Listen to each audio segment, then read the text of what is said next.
Bangladesh district cup cricket 2024 মঙ্গলবার north লন্ডনের Highgate cricket ক্লাবে জমকালোভাবে শুরু হয়েছে।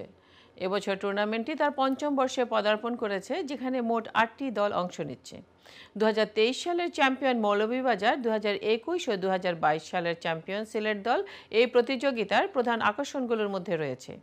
এই আয়োজনটি Bangladesh cricket supporters association UK এবং গ্রাসরুটস ট্রাস্ট দ্বারা পরিচালিত, যা একটি অলাভজনক প্রতিষ্ঠান।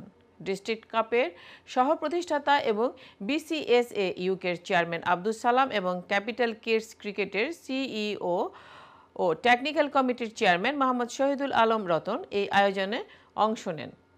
উদ্বোধনী অনুষ্ঠানে উপস্থিত ছিলেন গোল্ড স্পন্সর ABM মৌলভীবাজারের জুয়েল আহমেদ এবং অন্যতম স্পন্সর মোহিত অ্যান্ড কোর মহিতুদ্দিন এবং কেস এর ফাউন্ডার সায়েম। এখানে আমাদের যে আজকে যে ক্রিকেট টুর্নামেন্টটা হচ্ছে, এখানে 8টা ডিস্ট্রিক্ট নিয়ে আমাদের ক্রিকেট টুর্নামেন্ট হচ্ছে এই মাঠে। ডিস্ট্রিক্ট কাপের এবার পঞ্চমবারের মতো ওনারা আয়োজন করেছেন।